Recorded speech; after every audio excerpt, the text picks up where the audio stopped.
கிறிஸ்துவுக்குள் அன்பான கர்த்தருடைய யாவரும் இயேசு கிறிஸ்து நாமத்தினாலே உங்களை வாழ்த்துகிறேன், ஆசீர்வதிக்கிறேன். தேவன் வெறுக்கும் இந்த காரியத்தை மாற்றுங்கள், பெரிய வெற்றியை காண்பீர்கள். அப்போ எதை தேவன் வெறுக்கிறார், எதை வெற்றி பெறணும் என்று பார்க்க போகிறோம். மல்கியா 1:2-3 வசனங்களை வாசிப்போம். நான் உங்களை சிநேகித்தேன் என்று கர்த்தர் சொல்லுகிறார், அதற்கு நீங்கள் எங்களை எப்படி சிநேகித்தீர் என்கிறீர்கள். கர்த்தர் சொல்லுகிறார், ஏசா யாக்கோபுக்கு சகோதரன் அல்லவோ? ஆகிலும் யாக்கோபை நான் சிநேகித்தேன், ஏசாவையோ நான் வெறுத்தேன். அவனுடைய மலைகளை பாழும், அவனுடைய சுதந்திரத்தை வனாந்தரத்தில் உள்ள வலு சர்ப்பங்களின் தாவும் ஆக்கினேன். ஆபிரகாம் என் சிநேகிதன் என்று ஆண்டு சொல்லுகிறார். ஆபிரகாம் வம்சத்தில் வந்ததான் ஈசாக்கு. அவருடைய 2 பிள்ளைகள் ஏசா, யாக்கோப். ஏசாவை மட்டும் ஏன் தேவன் ஆசீர்வதிக்கப்படவில்லை? ஆபிரகாம் ஆகட்டும், ஈசாக்கு ஆகட்டும், யாக்கோப்பு ஆகட்டும் தேவனை தேடினார்கள். ஏசாவோட வாழ்க்கையில ஆசீர்வாதம் காணாத காரணம், அவனுடைய சேஷபுத்திர பாதத்தை ஒரு கூழுக்காக வித்து போட்ட மகன் ஏசா. சங்கீதம் 34:10 வாசிப்போம். சிங்கக்குட்டிகள் தாழ்ச்சி அடைந்து பட்டினியாயிருக்கும், கர்த்தரை தேடுகிறவர்களுக்கோ ஒரு நன்மையும் குறைவுபடாது. கர்த்தருடைய தேவ ஜனமே, ஆபிரகாம் 75 வயசுல தேவன் அழைச்சு 100 வயசுல ஈசாக்கை கத்த கொடுத்தார். தேவன் தன்னுடைய மகனை காப்பாற்றும்படியாக ஈசா பலிபீடத்தை கட்டினான். யாக்கோப்பும் தேவனுக்கு பலிபீடத்தை கட்டினார். ஏசா தேவனை மறந்தான். தேவன் செஞ்ச நன்மை என்ன பண்றோம்? மறந்து விடுகிறோம். சங்கீதம் 103:1 வசனம், என் ஆத்துமாவே கர்த்தரை ஸ்தோத்திரி, கர்த்தர் செய்த சகல உபகாரம் மறவாதபடி. இன்னைக்கு ஏசாவளை போல நம்ம என்ன பண்ணோம்? தேவனை மறந்து விடுகிறோம். இன்னைக்கு ஜெப வாழ்க்கை ஆகட்டும், தேடாமல் இருக்கிறாங்க, வேதத்தை தேடாமல் ஜெபிக்காமல் இருக்கிறனால கர்த்தர் என்னை பார்த்து கொள்ளுவா என்று சொல்லி ஒரு ஜெபம் ஆலயத்துக்கு போனால் கூட என்ன பண்ணுவோம்? ஒரு கடமைக்காக போகிறோம். அதில் உண்மை இல்லை.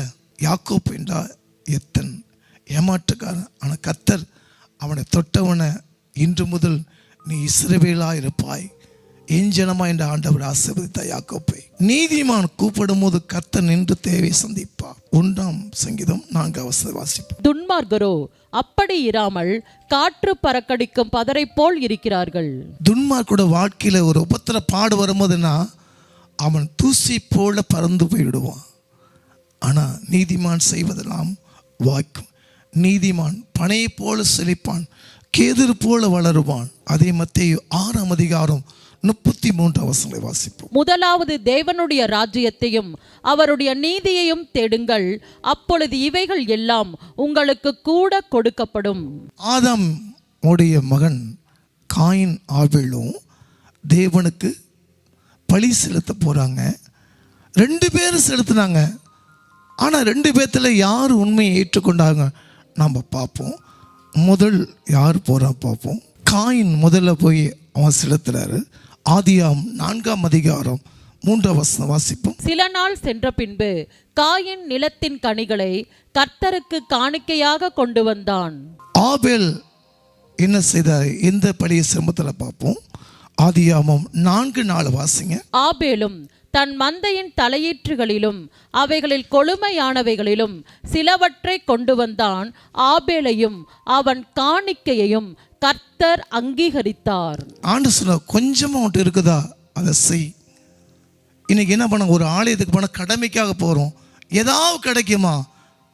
ஏசாவை போல போனோம். ஆனால் யாக்கோப்பு தன்னுடைய வாழ்க்கையிலே தேவனுக்கு எப்படியாவது பேசப்பட வேண்டும் என்று சொல்லி ஆபிரகாம், ஈசாக்கு, யாக்கோப்பு தேவனுக்கென்று ஒரு பலிபீடத்தை செலுத்தினார்கள். கர்த்தரை தேடினார்கள், தேவ ஆசீர்வாதத்தை பெற்றுக்கொண்டார். ஏசாவோ கர்த்தரை தேடலை, அவன் வாழ்க்கையில் பட்ட எல்லாத்தையும் எழுந்து போனான்.